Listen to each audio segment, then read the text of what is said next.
सोचो जरा, अगर भविष्य में हमारी पूरी धरती एक न्यूक्लियर एक्सप्लोजन से तबाह हो जाए और चारों तरफ टॉक्सिक रेडिएशन फैल जाए जिसमें सांस लेना भी मौत के बराबर हो। इस तबाही में सारे गरीब लोग मर जाते हैं, लेकिन दुनिया के सारे रिच लोग पहले ही अपनी दौलत लगाकर जमीन के नीचे एक अजीब सा अंडरग्राउंड सिटी बना लेते हैं ताकि वो धरती के नाश से बच सकें। सब कुछ पहले जैसा ही था, बस फर्क इतना था कि वो शहर पानी के गहराई के नीचे जमीन के अंदर बना हुआ था। दुनिया के सारे रिच लोग वहाँ बेफिक्री से रहने लगे। लेकिन सवाल ये है, क्या धरती के नियमों के बाहर जाकर सर्वाइव करना इतना आसान था? इंसान को जिंदा रहने के लिए तो हमेशा फूड और वाटर चाहिए होता है। फिर आगे उनके साथ क्या हुआ? क्या वो सब इस अंडरग्राउंड सिटी में जिंदा रह पाए? ये सब जानने के लिए चलिए देखते हैं इस कमाल की सीरीज बिलियनियर्स बंकर और डूबते हैं जमीन के नीचे बसे उस रहस्यमयी शहर की कहानी में। कहानी की शुरुआत होती है मैक्स नाम के एक लड़के से जो एक बच्ची एनी के साथ खेल रहा होता है। एनी और मैक्स बचपन से ही बहुत अच्छे दोस्त थे और दोनों एक दूसरे को बहुत पसंद भी करते थे। दोनों रिच फैमिलीज से थे, इसलिए उनके रिश्ते को लेकर किसी को कोई आपत्ति नहीं थी। बचपन से ही उन्होंने पढ़ाई से लेकर हर चीज साथ की थी। जैसे जैसे वो बड़े हुए उनके बीच की दोस्ती प्यार में बदल गई। उनकी जिंदगी बहुत अच्छी चल रही थी। लेकिन एक रात जब बाहर तेज बारिश हो रही थी, मैक्स और एनी के साथ कुछ ऐसा हुआ जिसने सब कुछ बदल दिया। उस रात मैक्स और एनी अपने एक दोस्त की बर्थडे पार्टी में जा रहे थे, लेकिन रास्ते में मैक्स ने ड्रिंक्स कर ली थी और कुछ देर बाद उसने कार का कंट्रोल खो दिया। गाड़ी सीधा जाकर एक पेड़ से टकराई और भयानक एक्सीडेंट हो गया। इस हादसे में मैक्स किसी तरह बच गया, लेकिन एनी की मौत हो गई। इस घटना के बाद मैक्स को 3 साल की जेल हो गई। उसे ऐसी जेल में भेजा गया जहां कमजोर कैदियों पर बहुत जुल्म किए जाते थे। लेकिन मैक्स क्योंकि रिच बैकग्राउंड से था, वो ऐसे माहौल का आदी नहीं था, इसलिए शुरुआत में उसे काफी मुश्किलें झेलनी पड़ी। खुद को बचाने के लिए मैक्स ने वहां के हर कैदी को पैसे देकर अपने पक्ष में कर लिया ताकि कोई उसे टॉर्चर न करे। लेकिन धीरे धीरे मैक्स को एहसास हुआ कि उसकी लग्जूरियस लाइफस्टाइल ही उसकी जिंदगी की सबसे बड़ी गलती थी, क्योंकि पैसों की वजह से उसने कभी कुछ खुद नहीं किया था। हर चीज पैसों से करवाई थी, यानी बिना पैसे के उसकी जिंदगी की कोई पहचान ही नहीं थी। ये बात समझ आने के बाद मैक्स ने वहां के कैदियों को पैसे देना बंद कर दिया और जैसे ही ऐसा हुआ, धीरे धीरे वहां के कैदी उसके खिलाफ हो गए। अब वो भी मैक्स पर वैसे ही टॉर्चर करने लगे जैसे बाकी कैदियों पर करते थे। वक्त बीतने के साथ ये जुल्म इतना बढ़ गया कि एक दिन उन्होंने मैक्स को वॉशिंग मशीन के अंदर बंद कर दिया। काफी देर बाद जब उसे बाहर निकाला गया तो मैक्स को लगा कि शायद आज वो मर जाएगा, लेकिन अगले ही पल उसे एहसास हुआ कि इतने टॉर्चर के बाद भी उसे कोई पेन महसूस नहीं हो रहा था। यहाँ रहते रहते जैसे उसके अंदर की सारी फीलिंग्स खत्म हो गई थी। अब उसके शरीर ने दर्द सहना सीख लिया था। ये समझकर मैक्स बहुत खुश हुआ। उसे एहसास हुआ कि अगर उसे सच में रियल लाइफ में सर्वाइव करना है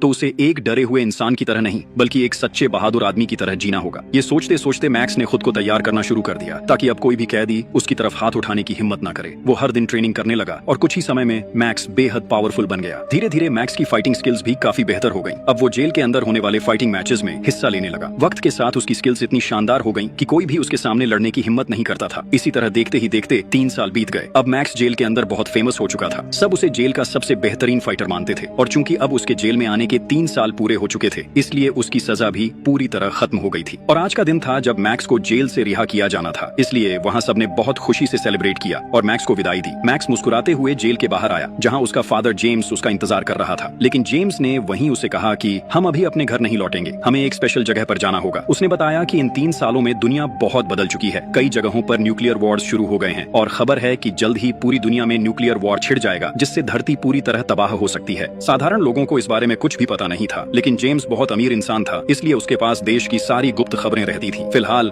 सिर्फ रिच लोग ही ये जानते थे कि कुछ ही दिनों में पूरी दुनिया तबाह होने वाली है। इसी वजह से सारे अमीर लोग मिलकर धरती के नीचे एक बड़ा बंकर बना चुके थे जहाँ वो अपने परिवारों के साथ रहने जा रहे थे। उस बंकर में हर सुविधा मौजूद थी, इसलिए वहाँ किसी को रहने या खाने की कोई परेशानी नहीं थी। वहाँ भी वो लग्जूरियस जिंदगी जी सकते थे। वो लोग अब उस बंकर में आराम से रह सकते थे और साथ ही धरती के विनाश से भी बच सकते थे। यहाँ तक कि वो उस बंकर के नीचे से धरती के नाश का पूरा नजारा भी देख सकते थे। जेम्स की ये बातें सुनकर मैक्स यकीन ही नहीं कर पा रहा था कि सिर्फ 3 सालों में दुनिया की हालत इतनी बदल चुकी है। फिर जेम्स ने अपने बेटे मैक्स को लेकर एक सीक्रेट हेलीकॉप्टर से उस गुप्त बंकर की ओर उड़ान भरी जो धरती के नीचे बनाया गया था। कुछ देर बाद जेम्स ने देखा कि वो बंकर सिर्फ जमीन के नीचे ही नहीं, बल्कि एक बहुत बड़ी नदी के बिल्कुल नीचे बना हुआ है। वो बंकर नदी की गहराई में बना हुआ था। उसे इतनी गहरी जगह पर बनाने का एक बड़ा कारण था ताकि जब पूरी दुनिया में न्यूक्लियर वॉर शुरू हो तब उसकी तबाही का असर वहां तक न पहुंच सके। इस तरह वहां रहने वाले लोग पूरी तरह सुरक्षित रहेंगे। जेम्स तब मैक्स को एक मॉडर्न एलिवेटर के जरिए पानी के अंदर बहुत गहराई तक ले जा रहा था। वो जगह इतनी गहरी थी कि वहां पहुंचने में काफी समय लग रहा था। आखिरकार जब वो बंकर के पास पहुंचे तो अंदर जाने से पहले मैक्स और जेम्स के पास मौजूद मोबाइल और बाकी इलेक्ट्रॉनिक डिवाइसेस सब ले लिए गए। वो सारे डिवाइसेस वहां की एक खास जगह पर जमा कर लिए गए। इसके बाद उन्हें एक स्पेशल यूनिफॉर्म दी गई और उनके हाथों में एक हेल्थ डिवाइस लगा दी गई। मैक्स ने वहां ज्यादा वक्त बर्बाद नहीं किया और सीधा अपनी माँ और दादी के पास चला गया, क्योंकि बहुत दिनों से उसने उन्हें नहीं देखा था। मैक्स की माँ उसे देखकर बहुत इमोशनल हो गई। इसके बाद जेम्स ने मैक्स को पूरा बंकर घुमाकर दिखाया। वहाँ उनके जैसे कई और रिच फैमिलीज भी रह रही थी। इन्हीं में से एक परिवार था एनी का फैमिली, जिसे देखकर मैक्स हैरान रह गया। मैक्स जब एनी के पिता को देखता है तो वो तुरंत उनके पास जाकर दिल से माफी मांगता है। एनी के पिता उसे धैर्य देते हैं और कहते हैं कि उन्होंने उसे बहुत पहले ही माफ कर दिया था। इसके बाद एनी के पिता मैक्स और उसके परिवार को उसी दिन रात के डिनर पर अपने साथ इनवाइट करते हैं। उस रात दोनों फैमिलीज बहुत दिनों बाद साथ बैठकर डिनर करती हैं और माहौल बेहद खुश होता है। लेकिन वहाँ हम एनी की बहन एना को भी देखते हैं। एना अब तक मैक्स से बहुत नाराज थी क्योंकि उसी की वजह से उसकी बहन एनी की मौत हुई थी। एना उसे बहुत प्यार करती थी, इसलिए वो अपनी आंखों के सामने मैक्स को बिल्कुल बर्दाश्त नहीं कर पा रही थी। उसी समय वहाँ एक महिला केसी आती है जो अपनी टीम के साथ मौजूद थी। दरअसल केसी ही इस पूरे बंकर की ओनर थी। सभी रिच लोग उसे पैसे देकर इस बंकर में अपने सीट्स बुक करवा चुके थे। केसी वहाँ मौजूद सब लोगों को अपने टीम मेंबर्स से मिलवाती है और फिर सबकी ओर देखकर कहती है, आप सब वाकई बहुत भाग्यशाली हैं क्योंकि आपको यहाँ रहने का मौका मिला है। अगर आप बहुत अमीर न होते तो इस जगह की बुकिंग करना नामुमकिन था, इसलिए आप सब शायद न्यूक्लियर वॉर में धरती के नाश के समय मर जाते, लेकिन मेरे इस बंकर की वजह से आप सब बच जाएंगे। साथ ही पूरी धरती के खत्म हो जाने के बाद भी आप यहाँ आराम से सर्वाइव कर पाएंगे। केसी की इन बातों से वहाँ मौजूद सब लोग सहमत हो जाते हैं। फिर उसी रात दिखाया जाता है कि एना एक जगह एक्सरसाइज कर रही थी। तभी वहाँ मैक्स उसके पास आता है। मैक्स वहीं दिल से माफी मांगता है और कहता है, तुम भरोसा करो एना, तुम लोग एनी को जितना प्यार करते थे मैं भी उसे उतना ही प्यार करता था। हम बचपन से साथ बड़े हुए, बड़े होकर एक दूसरे से प्यार किया, तो क्या मैं कभी जानबूझकर चाहूंगा कि मेरी पसंदीदा इंसान मेरी जिंदगी से चली जाए? उस दिन की सारी घटना एक एक्सीडेंट थी, फिर भी मैं तुमसे दिल से माफी मांग रहा हूँ क्योंकि मेरी वजह से तुमने अपनी बहन को खो दिया। लेकिन क्या तुम मुझे माफ नहीं कर सकती? फिर मैक्स आगे कहता है, मेरे पास तुम्हारी बहन की आखिरी याद है। ये कहते हुए वो एना को एनी का फोन देता है जो एक्सीडेंट के बाद से मैक्स के पास ही था। एना वो फोन लेते हुए कुछ नहीं कहती, बस अपनी बहन को याद करके चुप हो जाती है। एना एनी का फोन लेकर अपने रूम में चली जाती है। वो अपनी बहन का फोन खोलकर चेक करने लगती है जहाँ एनी और मैक्स के कुछ सुंदर पल के वीडियोस थे। एना वही वीडियोस देख रही होती है। तभी अचानक पूरे बंकर में वाइब्रेशन शुरू हो जाता है। पूरा बंकर जोर से हिलने लगता है और साथ ही इलेक्ट्रिसिटी में भी प्रॉब्लम आने लगती है। सब लोग घबराकर बाहर की ओर दौड़ पड़ते हैं। वो सब समझ जाते हैं कि उनके बंकर की सरफेस के ऊपर बहुत बड़ा एक्सप्लोजन हुआ है। इसी वजह से पूरा बंकर इतनी भयानक तरह से हिल गया था। फौरन एक माइक्रोफोन से सभी को बताया जाता है कि सब लोग ऊपर से नीचे वाले सरफेस पर चले जाएं। वहां जाने पर वो और ज्यादा सुरक्षित रहेंगे। उधर एना अपने परिवार को ढूंढते हुए देखती है कि उसके पिता एक बड़े मलबे के नीचे दबे हुए हैं, लेकिन मैक्स और जेम्स बहुत मेहनत से उसके पिता को वहां से निकाल लेते हैं। किसी तरह सब लोग वहां से निकलकर सीधे नीचे वाले फ्लोर पर पहुंच जाते हैं। वो जगह ही असली सेफ जोन थी। वहां बहुत सारे मॉनिटर्स लगे हुए थे जिनसे बाहर की सिचुएशन के बारे में पता चल सकता था। सबके सेफ जोन में पहुंचने के बाद केसी सबके सामने आती है। वो सबको देखकर कहती है, सबसे पहले परमाणु युद्ध की खबर हमारी एजेंसी ने ही दी थी और हमारी जानकारी पूरी तरह सही निकली है। दुनिया में परमाणु युद्ध शुरू हो चुका है, लेकिन हमारे इस बंकर की वजह से आप सब अभी भी सुरक्षित हैं। केसी इसके बाद वीडियो फुटेज दिखाने लगती है। केसी मॉनिटर्स के जरिए सबको बाहर की स्थिति दिखा रही होती है, कैसे बाहर की दुनिया धीरे धीरे तबाह हो रही है। वहाँ मौजूद सभी लोग लगभग पूरा एक दिन सेफ जोन के अंदर ही गुजार देते हैं। फिर जब हालात कुछ शांत हो जाते हैं, यानी चारों तरफ के एक्सप्लोजन रुक जाते हैं, तब केसी अपनी एक स्पेशल टीम को बुलाती है। वो उन्हें स्पेशल सूट पहनाकर बाहर की दुनिया में भेज देती है ताकि वो जाकर देख सकें कि वहाँ की स्थिति अब कैसी है और जो कुछ भी वो देखेंगे उसे यहाँ सबको दिखाया जा सके। वहाँ फुटेज में दिखता है वाकई में पूरी दुनिया तबाह हो चुकी थी। चारों ओर सिर्फ धूल ही धूल दिख रही थी। परमाणु बम की टॉक्सिक रेडिएशन चारों तरफ फैल चुकी थी। अगर कोई बिना सही प्रोटेक्शन के बाहर जाएगा तो उसकी मौत पक्की है। अब कैमरे में दिखता है लूकस नाम का एक मेंबर। वो अपनी स्पेशल टीम में था। वो एक कार का इंजन चेक कर रहा था। तभी उसने एक लोहे का टुकड़ा देखा। वो उसे हाथ से छू लेता है। फौरन उसके ग्लव्स पिघल जाते हैं और उसका हाथ बुरी तरह जल जाता है। इससे वहाँ का माहौल और भी खतरनाक लगने लगता है। लूकस दर्द से पागलों की तरह इधर उधर भागने लगता है। मतलब रेडिएशन की मात्रा वहाँ इतनी ज्यादा थी कि लोहा तक आग की तरह गर्म हो गया था। लूकस की हालत देखकर बाकी टीम मेंबर्स उसे जल्दी से लेकर बंकर के अंदर आ जाते हैं। अब सब लोग इसी बात को लेकर आपस में चर्चा करने लगते हैं क्योंकि बाहर की दुनिया में बहुत खतरनाक रेडिएशन फैल चुका है। अब चाहे भी तो कोई बाहर नहीं जा सकता, लेकिन बंकर के अंदर भी क्या जिंदगी भर रहना मुमकिन है? कोई नहीं सोच पा रहा था कि उन्हें वहाँ कितने महीने या शायद कितने साल तक रहना पड़ेगा। सबको अब बंकर के नीचे ही रहना था। ये सोच कर सब बहुत अपसेट थे। उधर केसी जो यहाँ की ओनर थी, वो अपने लोगों के साथ लूकस की हालत देखने के बहाने बाहर निकलती है, लेकिन असल में वो एक अलग जगह पर पहुंचती है जहाँ वो और उसकी टीम खुशी से जश्न मना रहे होते हैं। यही कहानी का सबसे बड़ा ट्विस्ट सामने आता है। असल में ये सब कुछ केसी और उसकी टीम का प्लान था। उन्होंने शहर के अमीर लोगों से पैसा ठगने के लिए ये पूरा मास्टर प्लान बनाया था। केसी और उसकी टीम चाहती थी कि वो इन अमीर लोगों को जिंदगी भर के लिए बंकर में बंद रखे ताकि बाहर की दुनिया में जो उनकी प्रॉपर्टीज हैं उन सब पर वो कब्जा कर सके, क्योंकि बंकर में आने से पहले ही उन्होंने हर एक से कुछ जरूरी पेपर्स पर साइन करवाए थे। केसी ये अच्छी तरह जानती थी कि इतने अमीर लोगों को बेवकूफ बनाना आसान नहीं होगा, इसलिए उसने अपनी पूरी टीम के साथ मिलकर एक जबरदस्त प्लान बनाया। सबसे पहले उन्होंने शहर के अमीर लोगों के बीच एक झूठी खबर फैलाई कि कुछ ही दिनों में दुनिया तबाह होने वाली है। फिर उन्होंने ये बंकर बनाया और उसके अंदर वो वहाँ कई सिमुलेशन सिस्टम्स बना लेते हैं। साथ ही उन्होंने बंकर की सरफेस पर खुद ही बॉम्ब सेट कर रखे थे ताकि वो उन बॉम्ब्स को ब्लास्ट करवाकर बंकर में दहशत पैदा कर सकें। लेकिन ये विस्फोट ऐसे तरीके से किया गया था कि किसी को ज्यादा नुकसान न हो। जो वीडियोस उन्होंने लोगों को दिखाई थी वो असल में एडवांस्ड एआई सिस्टम से बनाए गए थे और उनके इन सारे प्लान्स में वो कामयाब भी हो जाते हैं, क्योंकि अब सब लोग उनकी बात मानकर बंकर में ही रहना चाहते हैं। अब दूसरी तरफ हम एना को देखते हैं। एना जब बंकर के एक टॉयलेट में होती है तभी उसे पास वाले कमरे से एक अजीब सी आवाज सुनाई सुनाई देती है। उसे लगता है जैसे कोई वहाँ गिर गया हो। एना जल्दी से बाहर निकलती है और पास वाले कमरे का दरवाजा जोर से धक्का देकर खोल देती है। अंदर जाकर वो देखती है एक लड़की खुद को खत्म करने की कोशिश कर रही है। एना ये देखकर बुरी तरह डर जाती है। वो भागकर उस लड़की को पकड़ लेती है और उसके गले में बंधी रस्सी काट देती है। किसी तरह वो उसकी जान बचा लेती है। असल में बंकर में जितने भी लोग थे वो सब अंदर ही अंदर बहुत परेशान थे। ये सब लोग अमीर थे, लेकिन अब दुनिया के तबाह हो जाने के बाद उनका सब कुछ खत्म हो चुका है। उनके घर, गाड़ियां, पैसा कुछ भी नहीं बचा। पहले बाहर की दुनिया में जिन पावर्स के साथ वो जीते थे, अब चाहकर भी वो कुछ नहीं कर सकते। वो अब बिल्कुल खाली हाथ हो गए थे। यही वजह थी कि ये लड़की ये सब सह नहीं पाई और खुद को खत्म करने की कोशिश कर रही थी। लेकिन सिर्फ वही नहीं, यहाँ के लगभग सभी लोग इस माहौल के साथ खुद को ढाल नहीं पा रहे थे। सब बहुत डिप्रेस्ड हो गए थे। अब सरफेस लगभग ठीक हो चुका था, इसलिए केसी सबको कहती है कि अब किसी को चिंता करने की जरूरत नहीं है। वो सब बंकर में आराम से सर्वाइव कर सकते हैं। इसके बाद केसी अपनी टीम से मिलने जाती है। वहाँ लूकास अपने टीम मेंबर्स के साथ होता है, जो उसे मेकअप करवा रहे थे ताकि बाकी लोगों को दिखाया जा सके कि बाहर जाने के बाद लूकास के साथ क्या हुआ। उधर हम जेम्स और उसकी वाइफ को देखते हैं। दोनों के बीच अब झगड़ा शुरू हो गया था। असल में जेम्स एक बहुत अमीर बिजनेसमैन था और वो हमेशा अपनी मर्जी से ही जीता था। यहाँ तक कि बाहर कई लड़कियों के साथ उसका अफेयर भी था। जेम्स की वाइफ सब कुछ जानती थी। वो जानती थी कि उसका हस्बैंड कई लड़कियों के साथ अफेयर में था, फिर भी उसने उसे कभी नहीं छोड़ा क्योंकि उसे उसके पैसे की बहुत जरूरत थी। उसी पैसे के लिए वो इतने सालों तक उसके साथ रही। लेकिन अब तो सब कुछ खत्म हो चुका था। जेम्स के पास न पैसा था न पावर। अब उसकी वाइफ के लिए भी उसकी कोई कीमत नहीं रह गई थी। वो जेम्स से साफ साफ कहती है,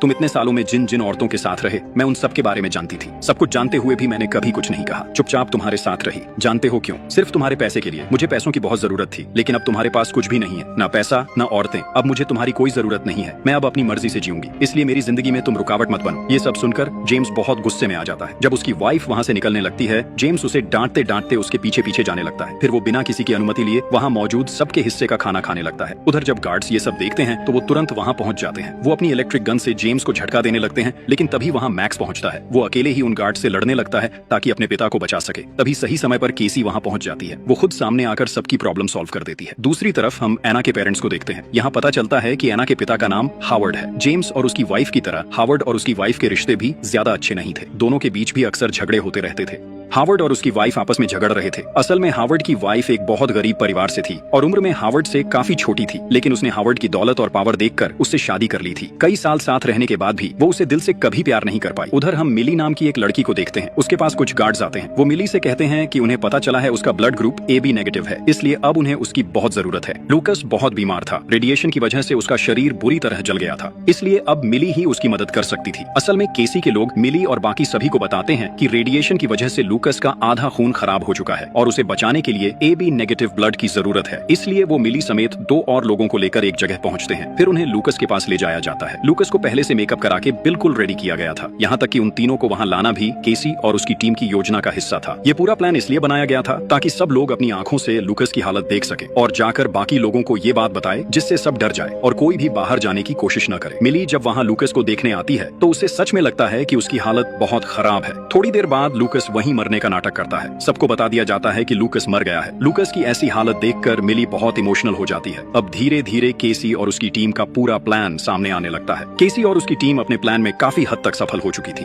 उसकी टीम में जैक नाम का एक लड़का भी था जो असल में केसी का अपना भाई था। जैक बहुत बीमार रहता था, इसलिए केसी हमेशा उसे अपने पास रखती थी। अब केसी अपनी टीम से कहती है, अब समय आ गया है हमारे प्लान के अगले स्टेप पर जाने का। वो सबको बताने लगती है कि उसने हावर्ड के बारे में सारी जानकारी कैसे जुटाई। असल में हावर्ड जिस परिवार में पैदा हुआ था वो पहले से ही बहुत अमीर फैमिली थी। बचपन के बाद धीरे धीरे हावर्ड ने अपने फैमिली बिजनेस की देखभाल शुरू कर दी थी। हावर्ड के पास पैसों की कोई कमी नहीं थी। बहुत कम समय में वो एक सफल बिजनेसमैन बन गया। धीरे धीरे उसने करीब 60 कंपनियों का मालिक बन गया। हर कंपनी से उसे इतना पैसा मिलने लगा कि उसका नाम दुनिया के 10 सबसे अमीर लोगों में शामिल हो गया। केसी अमीर लोगों से बहुत नफरत करती थी। वो बचपन से देखती आई थी कि अमीर लोग गरीबों पर कैसे जुल्म करते हैं। इसीलिए उसने खुद की एक टीम बनाई जिसमें ज्यादातर गरीब घरों के लोग थे, क्योंकि वही लोग उसकी सोच को समझ सकते थे और उसके साथ ईमानदारी से काम कर सकते थे। केसी और उसकी टीम का प्लान साफ था। वो सारे अमीर लोगों को बंकर में बंद रखेंगे और बाहर जो उनकी प्रॉपर्टी और पैसा है वो सब गरीबों में बांट देंगे ताकि अमीर और गरीब के बीच का फर्क थोड़ा कम हो जाए और गरीब लोगों को अब कभी छोटा महसूस न करना पड़े। केसी को पता था कि अगर वो दुनिया के खत्म होने का प्लान बनाएगी तो अमीर लोग कभी गरीबों के बारे में नहीं सोचेंगे। वो सिर्फ अपने आप को बचाने की कोशिश करेंगे। इसलिए केसी और उसकी टीम ने सबसे पहले हावर्ड को निशाना बनाया। उनका प्लान था कि हावर्ड की सारी प्रॉपर्टी और पैसा गरीब लोगों में बांट दिया जाए। अब उन्हें ये पता लगाना था कि हावर्ड का पैसा कहाँ कहाँ रखा है, तो उन्होंने उसी के हिसाब से अपना काम शुरू कर दिया। केसी सबको बुलाकर कहती है, दुनिया अब पूरी तरह खत्म हो चुकी है, हमारे पास अब बहुत कम खाना और पानी बचा है। लेकिन कल रात जेम्स ने बिना किसी की अनुमति के सबके हिस्से का खाना खुद ही खा लिया, इसलिए अब से सबको थोड़ा थोड़ा खाना मिलेगा, वरना बहुत जल्दी हमारा सारा स्टॉक खत्म हो जाएगा। असल में केसी ये बातें इसलिए कह रही थी ताकि सब लोग सिचुएशन को और ज्यादा सीरियस समझें। वो चाहती थी कि सबको सच में लगे कि दुनिया तबाह हो चुकी है और अब उन्हें अपने खाने पानी को लेकर बहुत सावधानी से जीना होगा। अब वो सबके सामने मैक्स पर चिल्लाने लगती है। वो उसे गालियां देती है क्योंकि मैक्स ने पिछली रात गार्ड्स पर हाथ उठाया था। उसने गार्ड्स को मारकर उनसे एक शॉटगन छीन ली थी जिससे इलेक्ट्रिक शॉक दिया जा सकता था। केसी गुस्से में मैक्स से कहती है, वो गन तुरंत वापस कर दो। फिर सीन बदलता है। हम केसी और उसकी टीम को देखते हैं जो सबको कैद करने से पहले प्लान बना रहे थे। उनका प्लान ऐसा बनाया गया था कि जब इन अमीर लोगों को यहाँ लाया जाए तो उनके गायब होने के बाद भी किसी को इस बात का शक न हो। असल में बंकर में बंद करने से पहले केसी और उसकी टीम ने हर व्यक्ति का एक एक एआई क्लोन तैयार कर लिया था, वो भी बहुत एडवांस टेक्नोलॉजी से। जब ये लोग बंकर में आए तो उनसे उनके मोबाइल फोन्स और बाकी डिवाइसेस ले लिए गए। असल में वही मोबाइल्स उनका असली हथियार थे क्योंकि उन्हीं फोन्स में सबके सोशल मीडिया अकाउंट्स मौजूद थे। अब केसी की टीम उन्हीं अकाउंट्स को इस्तेमाल करके बाहर की दुनिया में ये दिखा रही थी कि सब लोग अभी भी जिंदा हैं और नॉर्मल लाइफ जी रहे हैं। वो लोग लगातार हर किसी का एआई वीडियो बनाते रहे और वो वीडियो रोज सोशल मीडिया पर अपलोड किए जाते थे। लोगों को दिखाने के लिए कहा जाता था कि वो सब वेकेशन पर हैं, कि वो अपने परिवार के साथ अच्छा वक्त बिता रहे हैं। लोगों से कहा गया, जब तक हम खुद कांटेक्ट नहीं करते तब तक हमें परेशान मत करो। इस तरह बाहर के लोग उन्हें ढूंढना बंद कर देंगे और जितना ज्यादा ये बात फैलती उतना ही केसी का प्लान सफल होता गया। केसी और उसकी टीम के पास जो मोबाइल फोन्स थे वो सब लगातार एक्टिव रखे गए। उन अकाउंट से रोज नए फेक अपडेट्स और वीडियोस डाल दिए जाते थे। इस तरह बाहर की दुनिया को लगता रहा कि सब नॉर्मल है और केसी का पूरा झांसा कामयाब होता रहा। वो फोन्स हमेशा एक्टिव रखे गए थे। जब भी किसी फोन पर कॉल या मैसेज आता तो उनका एआई सिस्टम अपने आप रिप्लाई दे देता था। अगर कोई कॉल करता तो एआई सिस्टम उसी व्यक्ति की वॉइस कॉपी कर लेता था और उसकी आवाज में सामने वाले से बात करता था। इसी एआई सिस्टम की मदद से केसी अपना पूरा प्लान सफल बना रही थी। आज भी जब सबके फोन्स एआई सिस्टम से कनेक्टेड थे तभी हावर्ड के फोन पर स्टैन नाम के एक आदमी का कॉल आता है। स्टैन हावर्ड का बिजनेस पार्टनर था। वो लगभग हर दिन हावर्ड को फोन करता था, लेकिन आज स्टैन हावर्ड पर बहुत गुस्सा था क्योंकि हावर्ड के साथ उसका एक बहुत इंपॉर्टेंट डील चल रहा था। वो वीडियो फुटेज के जरिए हावर्ड से कहता है, तुम इतने जिम्मेदार कैसे नहीं हो सकते? तुम जानते हो हमारी ये डील कितनी इंपॉर्टेंट है। तुम तुरंत मुझसे मिलो, वरना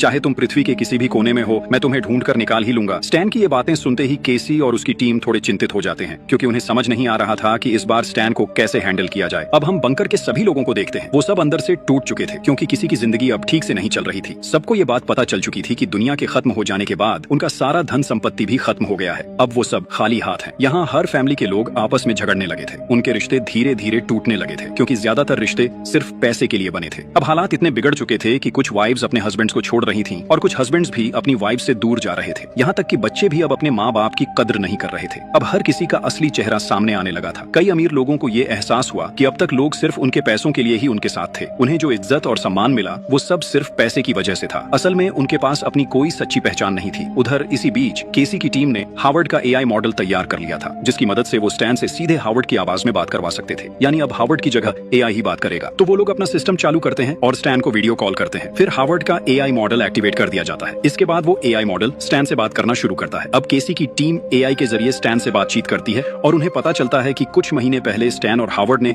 एक पार्टी में बहुत बड़ा प्लान बनाया था। दोनों ने तय किया था कि उनके पास जितना भी ब्लैक मनी है उसे इस्तेमाल करके वो एक बहुत बड़ी कंपनी खोलेंगे और उनका वो प्लान पूरी तरह तैयार भी हो चुका था। लेकिन तभी अचानक हावर्ड गायब हो गया। इसी वजह से स्टैन उसे बार बार फोन कर रहा था। केसी ने हावर्ड के एआई मॉडल के जरिए चालाकी से स्टैन से ये भी पता लगा लिया कि जिस ब्लैक मनी की बात वो कर रहे थे वो दरअसल कहाँ रखी है। उन्हें पता चलता है कि वो पैसा हावर्ड के घर के एक सीक्रेट जगह पर छुपा हुआ है जिसे एक पासवर्ड से खोला जा सकता है, लेकिन वो पासवर्ड सिर्फ असली हावर्ड को ही पता है। अब केसी अपनी पूरी टीम के साथ प्लान बनाती है कि किसी भी तरह उन्हें वो पासवर्ड पता लगाना ही होगा। अब उनका प्लान साफ था। वो अपनी बातों में फंसाकर हावर्ड से उसका सीक्रेट पासवर्ड निकलवाएंगे। फिर उसी पासवर्ड का इस्तेमाल करके हावर्ड और स्टैन के सारे ब्लैक मनी पर कब्जा कर लेंगे और उस पैसे को बांटकर गरीब लोगों में दे देंगे। इसके बाद केसी एक जगह अकेली बैठी होती है, थोड़ी उदास। वो अपने बचपन की बातें सोच रही होती है। जब केसी सिर्फ 12 साल की थी वो अपने भाई जैक के साथ एक स्कूल में पढ़ती थी। उस स्कूल के ज्यादातर बच्चे अमीर घरों के थे, लेकिन जब केसी अपने भाई जैक के साथ वहाँ जाती तो वो अमीर बच्चे हमेशा उन्हें चिढ़ाते थे, उन्हें छोटे लोग कहकर नीचा दिखाते थे।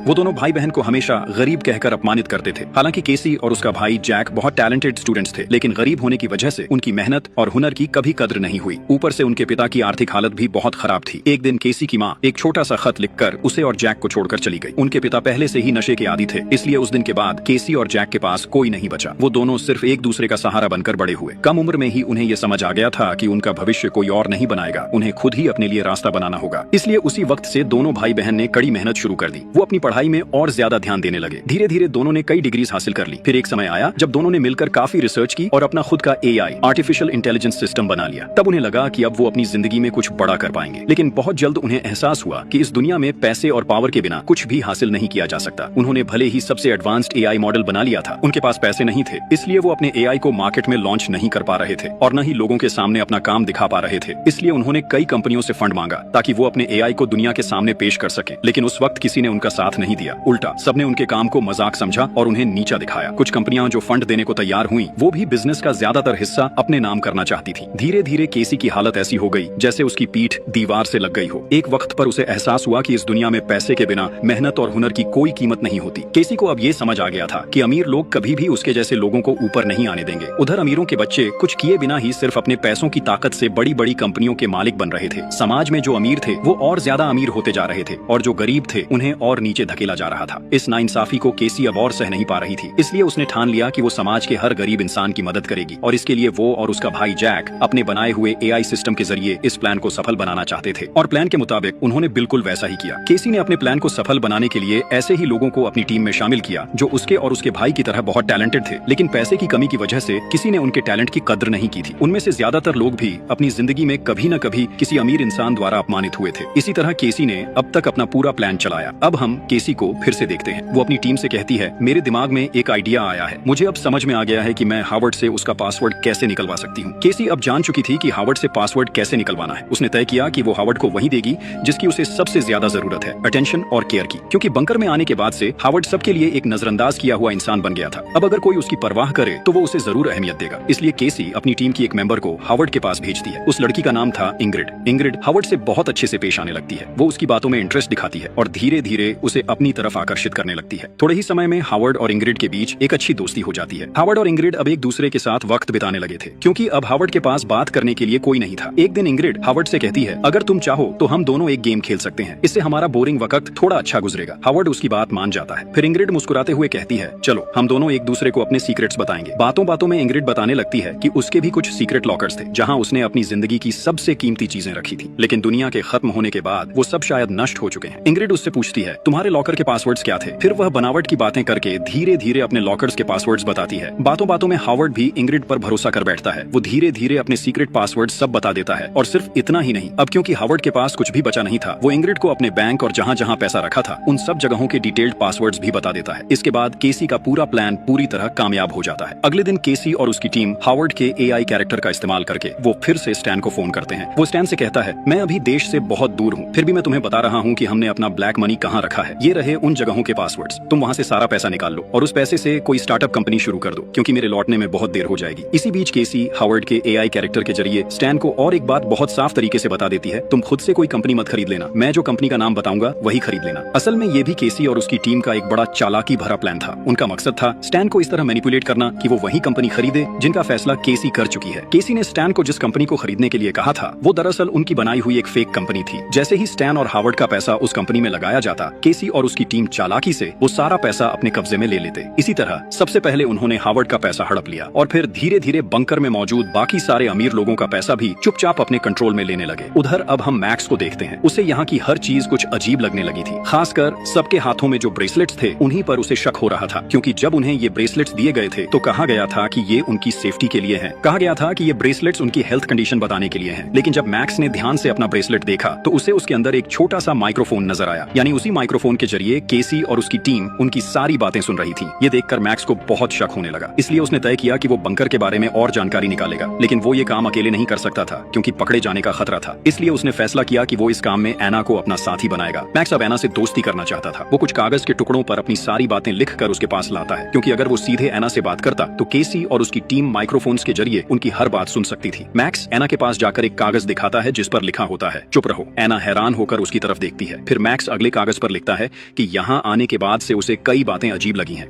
वो ये भी बताता है कि जो ब्रेसलेट उन्हें हेल्थ डिवाइस के नाम पर दिया गया था उसके अंदर असल में एक माइक्रोफोन लगा है। मैक्स एना को बताता है कि उनकी हर बातचीत सुनी जा रही है। फिर वो ये भी कहता है यहाँ कोई भी ये बात पक्के तौर पर नहीं कह सकता कि सच में दुनिया में परमाणु युद्ध हुआ है या पूरी दुनिया तबाह हो चुकी है। जो कुछ भी हम देख रहे हैं वो सब हमें केसी और उसकी टीम ही दिखा रही है। ऐसा भी तो हो सकता है कि वो हमें धोखा दे रहे हों। मैक्स कहता है कि अगर सच जानना है तो उन्हें बहुत सोच समझकर प्लान बनाना होगा। इसके लिए उसे एना की मदद की जरूरत है। फिर मैक्स एना से कहता है तुम्हें अब मेरे साथ प्यार का नाटक करना होगा ताकि किसी को हम पर शक ना हो। केसी और उसकी टीम को अब लगने लगा कि मैक्स और एना के बीच कुछ चल रहा है। उनकी पूरी टीम दोनों पर नजर रख रही थी, लेकिन वो समझ नहीं पा रहे थे कि ये दोनों आखिर किस बात पर चर्चा कर रहे हैं। उन्हें सिर्फ एक बात पर शक हुआ। कल तक एना मैक्स को देखना भी पसंद नहीं करती थी क्योंकि उसी की वजह से उसकी प्यारी बहन एनी की मौत हुई थी, और अब अचानक वो दोनों इतने करीब कैसे आ गए। उधर मैक्स एना से कहता है हमें सबसे पहले इस बंकर के सिस्टम और इलेक्ट्रिसिटी लाइंस को बंद करना होगा। मैक्स ने एक प्लान बनाया ताकि पूरा बंकर अंधेरे में डूब जाए। अंधेरे का फायदा उठाकर वो दोनों बाहर जाकर देख सकें कि सच में दुनिया तबाह हुई है या नहीं, लेकिन बाहर जाना बहुत रिस्की था, इसलिए उनके पास सेफ्टी सूट होना जरूरी था। मैक्स ने अना को काम दिया कि जब सब कुछ अंधेरा हो जाए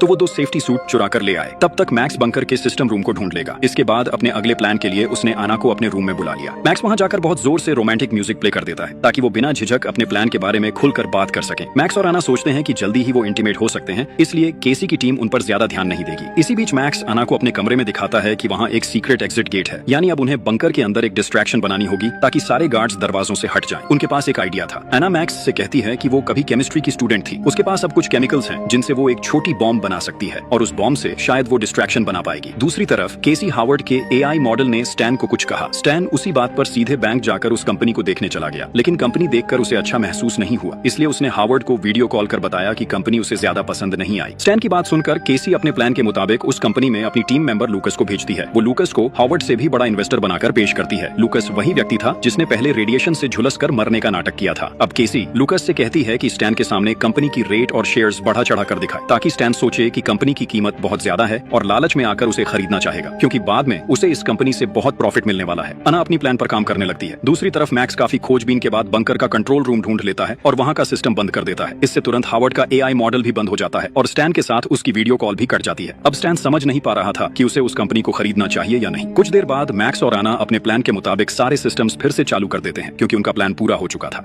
सभी सिस्टम्स के दोबारा एक्टिवेट होते ही केसी हावर्ड के एआई मॉडल के जरिए फिर से स्टैन से संपर्क करती है, क्योंकि तब तक स्टैन कंपनी खरीदे बिना वापस लौट रहा था। अब केसी हावर्ड के एआई मॉडल के जरिए स्टैन से कहती है तुम मुझ पर पूरा भरोसा कर सकते हो, जल्दी से कंपनी खरीद लो, मैं तो तुम्हारे साथ ही हूँ। हावर्ड की बात सुनकर स्टैन आखिरकार कंपनी खरीदने का फैसला कर लेता है। उधर मैक्स और अना ने अपना बॉम्ब सेट कर लिया था। अब वो दोनों उसके फटने का इंतजार कर रहे थे, क्योंकि बॉम्ब फटते ही गार्ड्स का ध्यान भटक जाएगा और तभी उन्हें बाहर निकलने का मौका मिलेगा। वहाँ अना और मैक्स एक दूसरे के बहुत करीब थे। अना को देखकर मैक्स बहुत इमोशनल हो गया। मैक्स को अना में अपनी गर्लफ्रेंड एनी की झलक दिख रही थी। वो अना से कहता है जानती हो अना, मैं तुम्हारी बहन एनी को अपनी जिंदगी से भी ज्यादा प्यार करता था और आज भी करता हूँ। शायद चाहकर भी मैं उसे कभी नहीं भूल पाऊँ। जब भी मैं तुम्हें देखता हूँ मुझे एनी की याद आने लगती है। तुम्हारे अंदर मैं उसी को देखता हूँ। तुम पास होती हो तो लगता है जैसे एनी मेरे पास ही है। मैक्स की ये बातें सुनकर अना समझ जाती है कि शायद मैक्स उसे अपने दिल की बात बताना चाहता है। हालांकि अना पहले ही मैक्स को माफ कर चुकी थी, लेकिन फिर भी अना अपने बहन के बॉयफ्रेंड के साथ किसी भी रिलेशनशिप में नहीं जा सकती थी। इसलिए उसने मैक्स को साफ साफ कह दिया कि अगर उसके मन में कुछ और है तो उसे अब भी वहीं खत्म कर दे। उधर केसी और उसकी टीम का ध्यान अब पूरी तरह स्टैन पर था, इसलिए वो मैक्स और अना की तरफ ज्यादा ध्यान नहीं दे रहे थे। अब केसी स्टैन को बैंकॉक में रोकने के लिए अपनी एक और साथी इंग्रिड का इस्तेमाल करती है। इसी इंग्रिड के जरिए उसने हावर्ड से उस कंपनी के सारे कोर्ट डॉक्यूमेंट्स और डिटेल्स हासिल की थी। प्लान के मुताबिक इंग्रिड अब स्टैन से दोस्ती करके उसके करीब आने लगती है। इंग्रिड के माता पिता उसे छोड़कर विदेश जा रहे थे, जो दरअसल उनके प्लान का ही हिस्सा था। जब स्टैन को ये बात पता चलती है तो वो इंग्रिड की खूबसूरती से प्रभावित होकर कहता है कि वो उसका ख्याल रखेगा। स्टैन फिर इंग्रिड के साथ ड्रिंक्स लेकर पार्टी करने लगता है। प्लान के मुताबिक इंग्रिड अब स्टैन के बहुत करीब आ जाती है। वो स्टैन से कहती है कि जिस कंपनी को वो खरीदने जा रहा है वो बहुत अच्छी कंपनी है, इसलिए उसे देर नहीं करनी चाहिए। अगर वो देर करेगा तो कोई और उस कंपनी को खरीद सकता है। स्टैन ये सुनकर और देर नहीं करता और तुरंत पैसे ट्रांसफर करने की तैयारी करने लगता है। स्टैन जैसे ही पैसे भेजने वाला होता है, थोड़ी देर बाद दिखता है कि सारे पैसे केसी के अकाउंट में पहुंच गए हैं, यानी उनका प्लान पूरी तरह सक्सेसफुल हो गया था। लेकिन उसी वक्त एना और मैक्स द्वारा सेट किया गया बॉम्ब अचानक ब्लास्ट हो जाता है। पूरा बंकर हड़कंप में आ जाता है। हर कोई डरकर अपनी जान बचाने के लिए इधर उधर भागने लगता है, यहाँ तक कि गार्ड्स भी अंदर चेक करने पहुंच जाते हैं। इस अफरा तफरी का फायदा उठाकर मैक्स और आना पीछे मौजूद सीक्रेट एग्जिट गेट से वहां से निकल जाते हैं। स्टैन बहुत रिलैक्स था। कंपनी खरीदने के बाद वो अपने प्राइवेट जेट से घर लौट रहा था, लेकिन तभी उसकी नजर एक पोस्टर पर पड़ती है। उसमें इंग्रिड की मां की तस्वीर थी, जो असल में थाईलैंड की बहुत बड़ी एक्ट्रेस थी। स्टैन को याद आता है कि इंग्रिड ने उसे बताया था कि उसके माता पिता दोनों बिजनेसमैन हैं। अब स्टैन सब समझ जाता है। उसे एहसास होता है कि उसके साथ एक बड़ा स्कैम हुआ है। वो तुरंत इंग्रिड के सोशल मीडिया अकाउंट्स चेक करने लगता है, लेकिन अब इंग्रिड के सारे अकाउंट्स डिसेबल हो चुके चुके थे। स्टैन अब बिल्कुल भी समय बर्बाद नहीं करता और सीधा उसी कंपनी में पहुंच जाता है, लेकिन वहां पहुंचकर वो देखता है कि कंपनी में तो अब कोई भी नहीं है। ये सब देखकर स्टैन पूरी तरह हैरान रह जाता है। उसे समझ नहीं आता कि अब क्या करे। वो तुरंत हावर्ड को वीडियो कॉल करता है और उससे कुछ प्राइवेट सवाल पूछता है, जैसे कि वो दोनों साथ में कहां घूमने गए थे, क्या क्या किया था और वो किस कॉलेज में पढ़ता था। लेकिन इस बार हावर्ड किसी भी सवाल का जवाब नहीं दे पाता। कुछ ही देर में स्टैन को एहसास हो जाता है कि जिस हावर्ड पर वो इतने दिन से भरोसा कर रहा था वो असली हावर्ड नहीं है। स्टैन को अब पूरी सच्चाई समझ आ जाती है। जिससे वो इतने दिन बात कर रहा था वो असली हावर्ड नहीं बल्कि उसका एक एआई कैरेक्टर था। उसी एआई का इस्तेमाल करके स्कैमर्स ने उसे पूरी तरह बर्बाद कर दिया था। उधर केसी और उसकी टीम का पहला मिशन पूरी तरह सक्सेसफुल हो चुका था। उन्होंने हावर्ड और उसके दोस्त दोनों के पैसे हड़प लिए थे। अब उनका अगला लक्ष्य था धीरे धीरे बाकी सभी मेंबर्स को भी ऐसे ही ट्रैप में फंसाना। इसलिए वो लोग अपने अगले प्लान की तैयारी करने लगते हैं। वहीं दूसरी तरफ एना और मैक्स तब तक सेफ्टी सूट पहनकर बंकर के मेन डोर तक पहुंच चुके थे। अब वो दोनों आखिरकार जानने वाले थे कि दुनिया सच में ठीक है या सब कुछ खत्म हो चुका है। अब सब कुछ साफ हो चुका था। केसी और उसकी टीम ने उनके साथ बड़ा स्कैम किया था। अब मैक्स और आना को पूरा यकीन था कि वो लोग केसी के खिलाफ कार्रवाई कर पाएंगे और सब अपने नॉर्मल लाइफ में वापस लौट सकेंगे। ये सोचते हुए मैक्स धीरे धीरे बंकर का दरवाजा खोलता है। जैसे ही दरवाजा खुलता है सूरज की शुद्ध रोशनी उसके चेहरे पर पड़ती है। मैक्स हैरानी से बाहर की तरफ देखता रहता है क्योंकि बहुत लंबे समय बाद उसने बाहरी दुनिया की रोशनी देखी थी और इसी थ्रिलिंग एंडिंग के साथ कहानी यहीं खत्म हो जाती।